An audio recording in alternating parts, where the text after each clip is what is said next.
Hey guys, Jim from Measure Square here. In this Android video, we are going to cover our project and system default settings. I'm going to go to the gear icon at the top right for settings, and these are our project settings.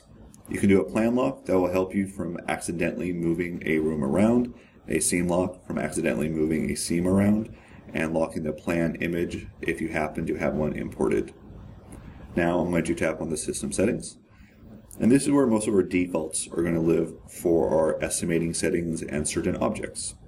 You can edit your measurement system and size format, your length precision, your default door width, default wall thickness, and so on. We will go into carpet layout settings in a moment. You can also turn off those pop-ups that will appear if you drag in a door or a room that allows you to rename it on the spot or edit some details. So if you ever turn those on or off and want to reverse it, you can do it right from here. And we also have some more settings towards the bottom where we can change our font settings and also edit and sync our product catalogs that was covered in another video. Now to go back into our carpet settings, as a note, these will be the exact same for vinyl layout settings, so we will just cover carpet and you can apply those same to vinyl. So I'm going to tap on carpet layout settings. Again, these are our defaults. So this is where we can edit our cut margin and margin applied. For example, we have a 3-inch cut margin as our default. If I tap on margin at the very top, we can choose where that 3-inch applies. We can do none, length, width, or both.